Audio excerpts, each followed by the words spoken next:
In this video, I'm going to show you how to remove and replace front strut assemblies on a Volvo S60. Remove the wheel, 19mm socket.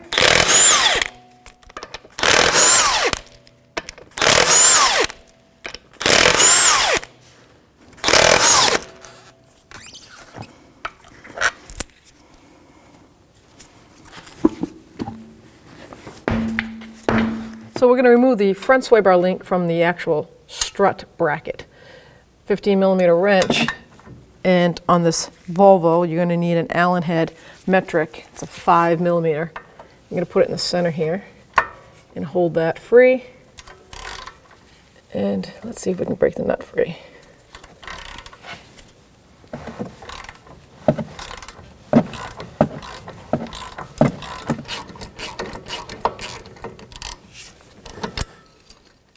Take that nut and bracket off. Let that hang down. Now we're going to take this front flex hose. It just has a little grommet that sits inside this bracket. And we're just going to pull it right out. Just wiggle until it pops out, like that. I already just sprayed the seating of the strut where it goes into the knuckle and the pinch bolt. We'll let that soak for a little bit. Then we're going to use a 15mm socket. I'm going to use a 1/2 inch. And we're going to take that pinch bolt out and get ready to try to break this strut out of the knuckle. So now we're going to remove our pinch bolt, and it's a 15mm socket and 1/2 inch drive is what I'm going to be using.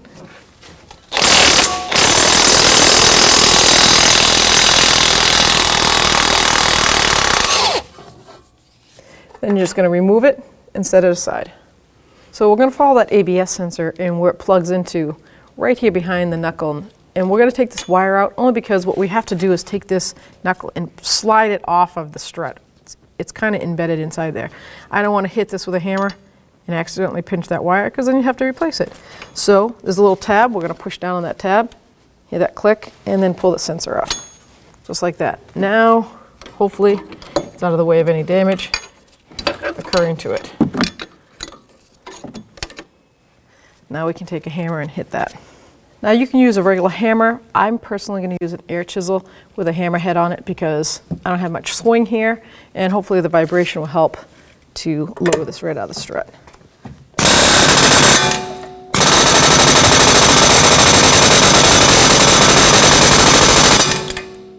All right, so now we get some strut movement. I just basically wanted to do that first to make sure it's going to move up and down freely. I'm going to take the axle nut out. It's actually a long bolt on this, and that is a 13mm socket. And the reason we're going to do that is because when we start moving this knuckle up and down to get this strut out, I don't want any stress on that inner CV boot. It takes 2 minutes to take this out, and it takes the stress off of that. So now we're going to move over to the tie rod end, which is a 21mm socket, and I'm going to see if I can spin that free. I did soak it for a little bit. I'm going to see if I can spin it before I have to put an Allen head in it. Because of European cars, they put a nice little Allen head on the top. Well, let's see if we can break it free. That saves a boatload of time right there. So I'm going to just a couple threads on there, so when I hit it with a hammer, it doesn't swing down. Just practice to do that, good practice, for a couple of reasons. If you had a suspension that was not with a rack, but had a long suspension bar on it, by putting the nut on all the time when you hit it with a hammer, instead of that 40-pound swing coming down and hitting somebody or damaging something, this just keeps practice. So now we're going to turn the actual wheel all the way to the right. Now we can get in there. Right here, you're going to hit it with a hammer. You're going to get that tie rod end to pop out of the knuckle. Now it'll just drop down. I always put the nut back on. You're not looking for it later. Now we can get this kind of swing that we need to get this down. If you have a Volvo with a leveling system in it, there will be a plastic arm right around the lower sway bar bushing that's attached. You have to take that off because you'll just break it when you pry down on this control arm with this knuckle attached. So now we have some free movement here. This axle can go in and out if it needs to. And we're going to just hammer away. Another quick note, obviously we haven't detached the top of the strut yet. There's a reason for that. You want that to hold it up in the air so you have room to actually move this knuckle off.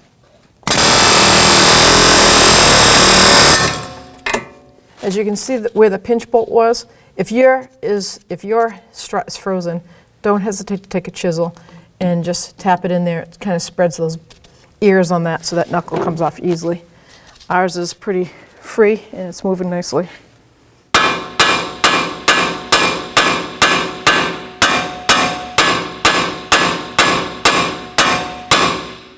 So with a long pry bar, I'm going to pry down on this control arm and at the same time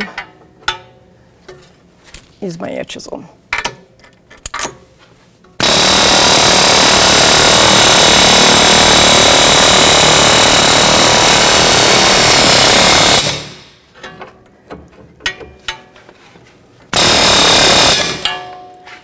So if you can pry down, get a flathead screwdriver or pry bar in here. Ideally, that's what we're trying to do.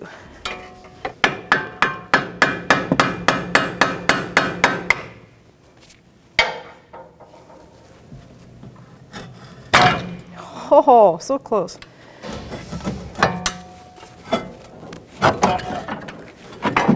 There we go.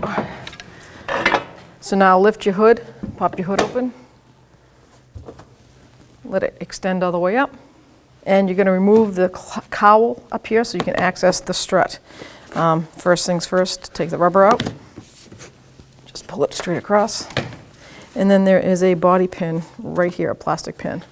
So there's two ways to access the strut cap, top of it, the mounting bolts. So you can take a flathead screwdriver and pop this cover off, set it aside, you got two, but you're missing this one, you can't get to it. So the best access way is, you don't have to take the cowl completely off, you don't have to take the wipers off, but take this little body clip out right here, lift up on it,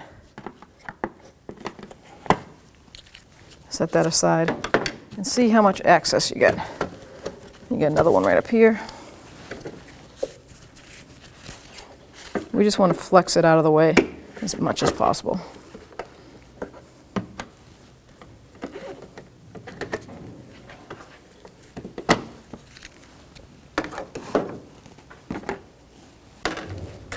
And we have a flathead screwdriver for the window right here.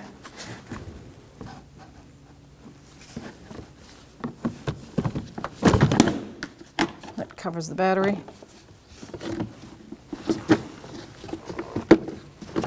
Get that tray cover out of the way. Now we'll get enough flex. See? We can get right in there. So I'm going to take the most difficult one off first. That's a 13mm socket. Let's remove this one. And now we can let that sit down. It's not in the way. I'm going to remove the back one.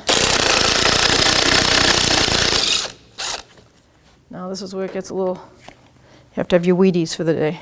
So you're going to have to put your hand in the fender well, hold that strut, and take that last nut bolt off.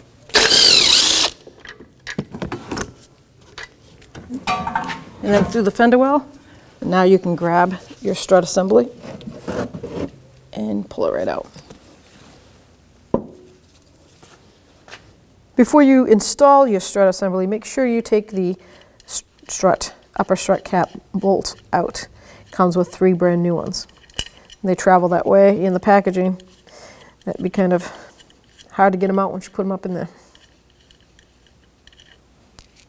Now we're going to take our strut, bring it up into the fender well, and on this particular vehicle, this flat spot goes against the tower of the engine compartment. So bring it up through, grab one of your new bolts, so you hold it with one arm and thread in the bolts one at a time. Make it loose. And you can start the other two.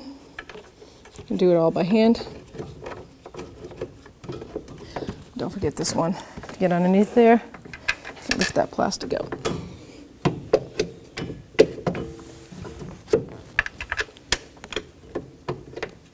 So 13mm socket, and snug up your upper strut mounts.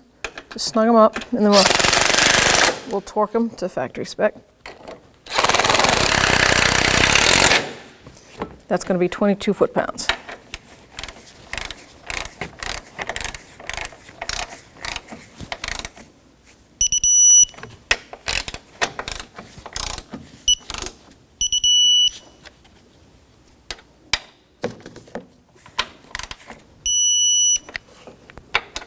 Double check.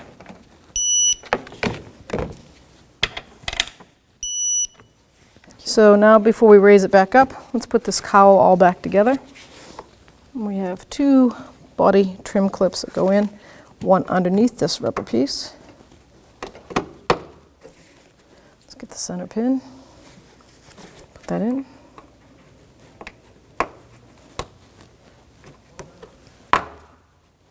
And then put this rubber piece back in, like that, and then the last one goes on the top here.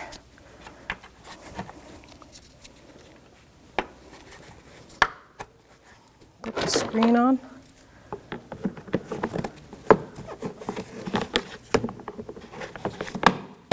And then the battery tray.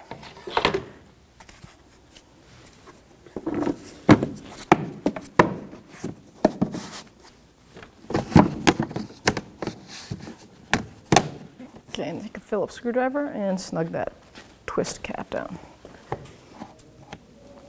Put it in the lock position, and now we can take our rubber hood seal and place that back in. Bring it right on over to the other side.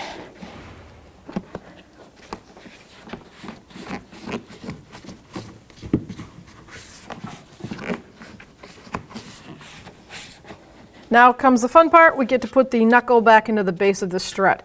Now, quick note, see this tab right here? That's going to be facing the back, like the inner fender well. That tab has to line up with the slot in the knuckle. That's it. It's going to bottom out. That's how far you know that your strut needs to go into that knuckle sleeve. This top flat piece needs to be sitting on the top of the actual knuckle. So that little guide pin will go into that slot. So with that being said, let's turn it this way, get it ready to go. And I'm going to spray this with penetrating spray to make it as slippery as possible.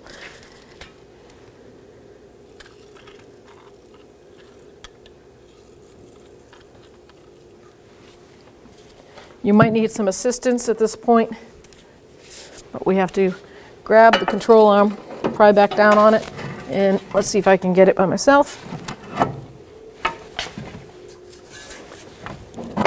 There we go. All right, let's bring it up. You're going to have to keep checking as this thing keeps moving on that pin slides up. Make sure it goes in the right spot. Now getting this started is not going to be easy. What I ended up doing was taking a hammer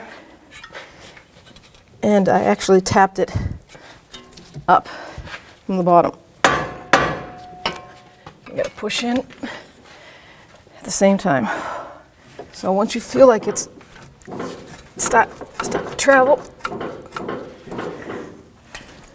then you can take it, you hammer and start tapping up from the bottom. What I ended up doing was using my air chisel, but I want to keep an eye on that tab. Make sure that seems like it's going right where it's supposed to. I took my air chisel from below and hammered that knuckle back up into the strut.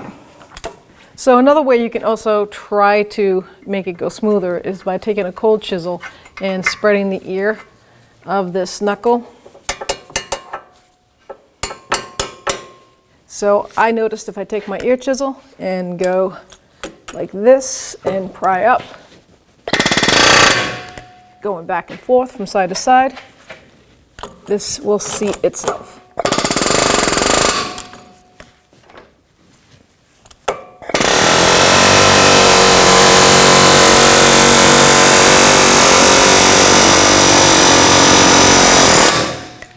Now paying attention to the slot in that guide pin, making sure they're going into place.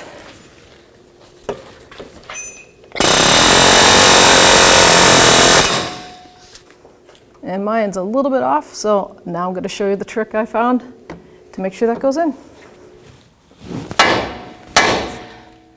All right, so what that trick was is when that pin is not lining up with the opening in that knuckle, you can't hit the strut no matter what.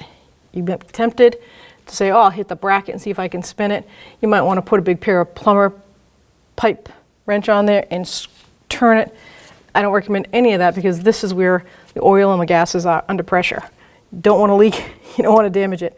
So what I did was I came up with I have this hook that I put in that stabilizer hole, and I had someone push the opposite way, and right on the tie rod end here, I tapped it the way I wanted this knuckle to spin, and just basically they held the strut in place. Didn't damage the sway bar link opening, and it spun that knuckle perfectly.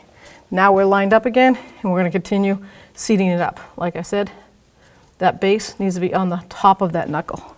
So before I take my air chisel to this again, and you can never have too much lube on this. You want this thing to go at ease and slide down in place. So air chisel. If you don't have an air chisel, I would recommend a brass punch with a hammer if you could get underneath it in a nice way.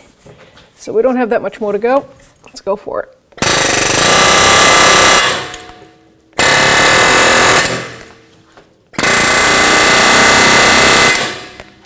And there you have it. It's all set. Nice and flush. So here's my pinch bolt for that knuckle where that strut mounts. I took a wire wheel brush to it, cleaned it all up, had some factory thread locker in that. You want to make sure you get all that out all the way around. And then I'm reapplying a new coat of the medium strength thread locker. So take your pinch bolt and line it up and then thread it by hand. Always make sure you start it. Make sure it's not cross-threaded. 15mm socket, 1/2-inch drive. We're going to snug it right up, then we'll torque it. Now I get our torque wrench and we'll torque it to factory spec. So the torque spec from the factory is 81 foot-pounds for the strut base mounting bolt into knuckle.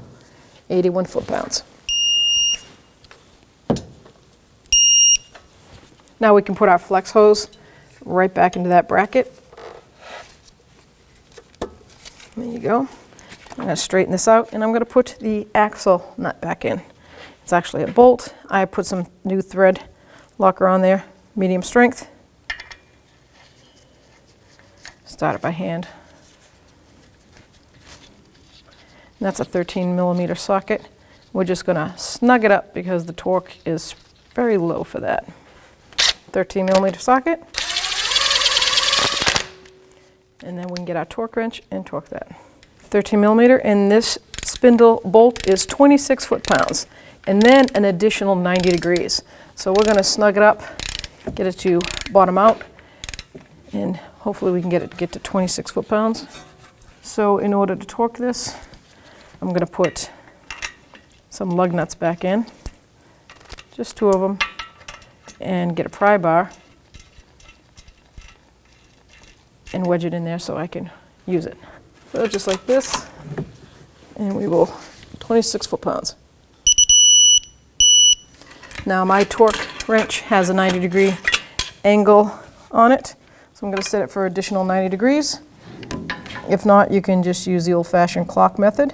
So a clock method would be basically starting like at noon, and you know a quarter is 90 degrees.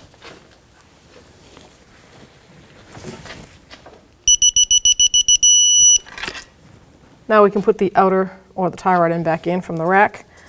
Remove that nut that I put on there. Line up the knuckle. Bring the tie rod in through. And then thread that on. Now that was a 21mm socket. So we'll get our socket and gun, see if we can snug it up.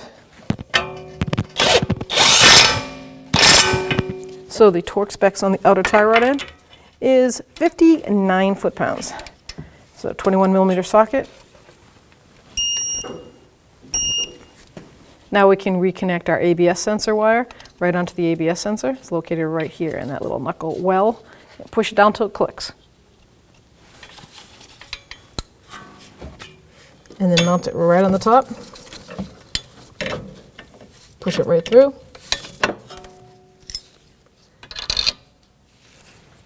And then put the nut on. The nut is a 15mm socket or wrench, so that'll work out perfect. Put my 18mm wrench back there and hold that sway bar link in place. 15mm socket. I'm just going to snug it up. Just like that. 15mm socket. And the top sway bar link to strut is 44 foot-pounds. Now you can put your tire back on.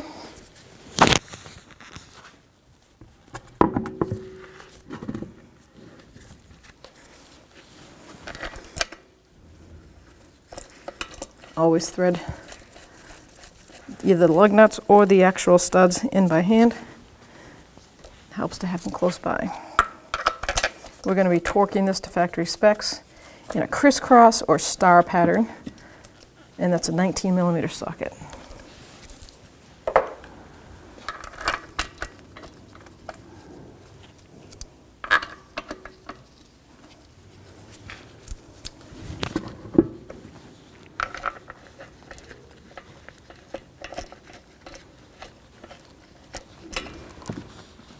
Once again, just snug them up.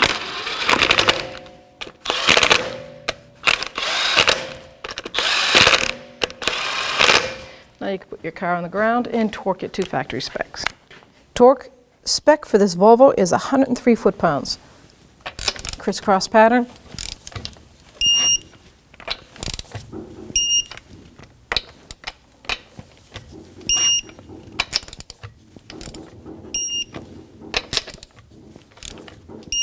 Double check.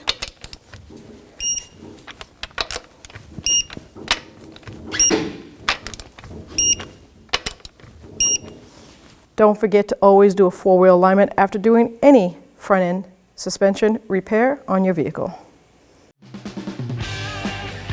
When only the best will do, demand TRQ.